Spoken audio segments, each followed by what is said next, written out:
Previously, when Princess Lewellyn was feeling down and dealing with the stigmas problem at the same time, Commander Tristan approached her and suggested her to let's go on a beach ride. Later, as they both were enjoying their horse ride along the coast, she reflected on how her desire for intimacy began to overflow due to his closeness. Riding the horse faster, Tristan asked Lewellyn to look forward, as the beach appeared mesmerizing in the moonlight. Later, as he helped her down from the horse, he suggested she calm herself, as the Red Knights were doing their best to investigate the cases. Hearing this, Lewellyn nestled in Tristan's arms, pondering if her past might have been a happy one if she had met him sooner. Suddenly, Lewellyn delivered him a passionate kiss on the cheek, expressing how much she needed someone's warmth. So, let's dive into the parts 90 and 91 of the manhwa, The Secret Bedroom of the Forsaken Princess. The scene transitions to the princess's palace, where both Commander Tristan and Princess Lewellyn take off their clothes and enter a bathtub filled with hot water. With a heavily flushed face, Tristan slowly approaches the timid Lewellyn. As he gets very close to her, he asks if he can kiss her on her lips. Embarrassed, she allows him to do it. Without delay, Tristan delivers a very passionate kiss on Lewellyn's lips. From here, the scene shifts back to the beach. After climbing down from the horse, they start walking side by side along the beach line.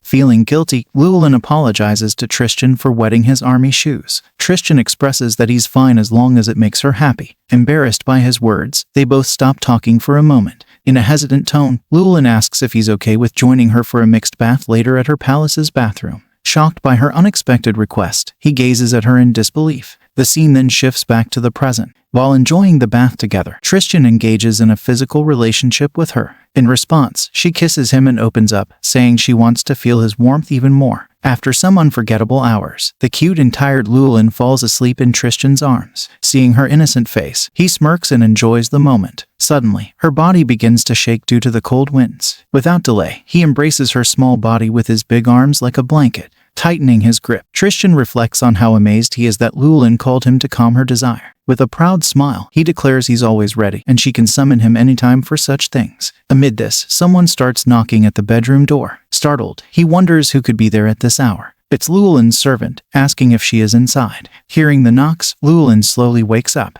but upon seeing Tristan so close to her face, she quickly springs away from his body. Getting serious, he informs her that he will go and check who's outside. Annoyed by his foolish action, she angrily states that he will be exposed if he does that. Before Lewellyn can hide Tristan, the door swings open with a bang. Entering the room, the servant informs her of urgent news. With a worried expression, Lewellyn orders the servant to speak from where she stands. Perplexed, the servant asks if something is wrong. Lewellyn reminds her that she has told the servants many times not to see her without clothes. She then orders the servant to turn around, and the servant apologizes immediately. The servant explains that she thought the princess was sleeping. With a sigh of relief, Lewellyn signals Tristan to hide as soon as possible. Instantly, the servant informs her that Sir Paulo has sent a Lodi's autopsy report. The report mentions that the girl died due to poison. Hearing this, Lewellyn and Tristan flinch, shocked by the news. The scene shifts to Lord Rattan's house, where Rattan is sitting alone, lost in thought. Hearing a strange noise from outside, he wonders who is there. Wanting to confirm, Rattan rushes to the window to check.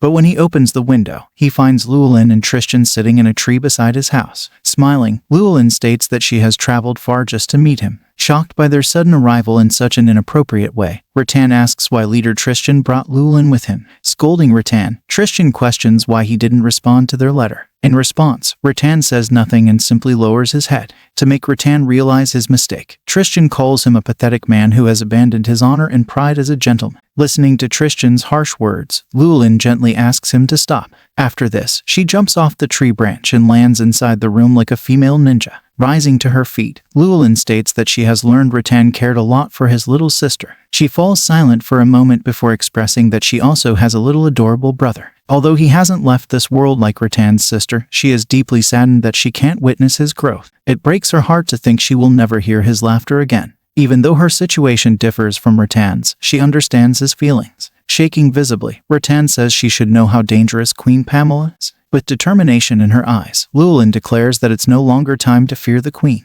She questions why he didn't respond to the letter she sent earlier. Like a battle cry, Lewellyn announces that she will avenge Pamela for killing innocent teenagers. Furthermore, they must expose the injustice suffered by the victims in front of the Brygen. Hearing this, Rattan recalls his meeting with Pamela's servant, who warned him that the princess would approach him about his sister's death. The servant had also threatened him not to disclose any details to Lewellyn or anyone else. Dear viewers, apologies for the interruption. If you're genuinely enjoying the content on this channel, please consider hitting the subscribe icon with all notifications, since this little support of yours will help this creator continue delivering high-quality work to brighten your day. And take a moment at the end of the video to leave a comment, sharing your thoughts on the content.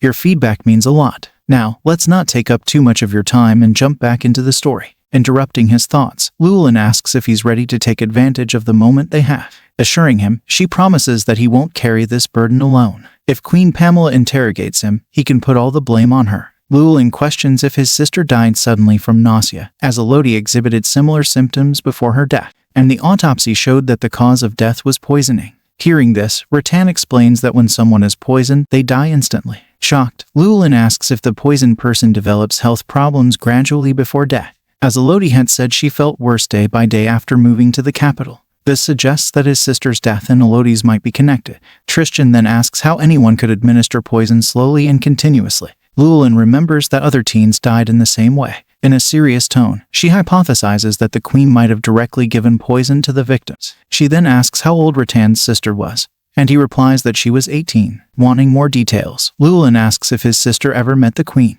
Rattan mentions that his sister met Pamela last spring, and at that time, the queen complimented his sister's dress, showing Lewellyn the dress his sister was wearing when she died. He adds that Pamela complimented it.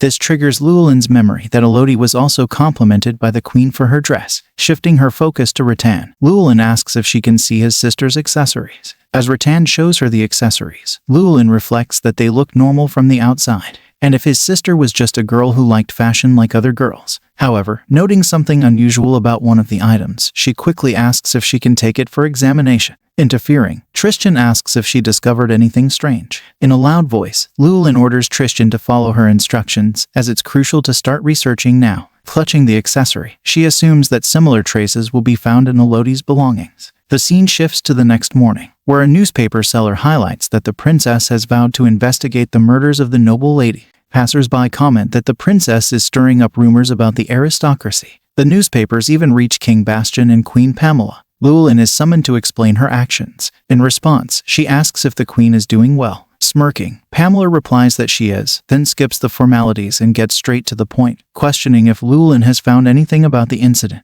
Lewellyn remains silent for a bit. Observing her silence, the nobility asks if she's nervous or has nothing to say. Feeling their piercing gaze, Lewellyn lets out an exasperated sigh. She declares that she has found no evidence proving the deaths of the noble ladies were part of a serial murder. Instead, it appears they all died in accidents. Shocked, the nobility and King Bastian react, while Pamela springs up with a sinister smile. Mocking Lewellyn, Pamela asks if it's true that the girl died by accident, accusing Lewellyn of disrespecting the bereaved families with her foolish investigation. Seeing her humiliated, Pamela reflects that she can finally publicly punish the princess. Whispering among themselves, the nobility wonders if Lewellyn will now kneel before the queen. Laughing maniacally, Pamela asks if Lewellyn is forgetting something. Witnessing the princess becoming a laughingstock, Bastian and Almondite want to intervene but can't. Lifting her head, Lewellyn boldly declares that she will not kneel before the queen. Enraged, Pamela shouts Lewellyn's name in fury. Lewellyn clarifies that while the deaths may appear accidental, she never said there wasn't someone responsible for causing these accidents. Moreover, the victims' deaths were planned to look like accidents, though they are indeed murders. As we wrap up today's segment, thank you for being with us until the very end. I'll be sharing fresh videos of this manga and exciting new series every weekend. Your support is invaluable, so please subscribe and hit the notification bell to stay updated. Your encouragement keeps the channel thriving, and I appreciate it immensely. Until next time, take care and goodbye.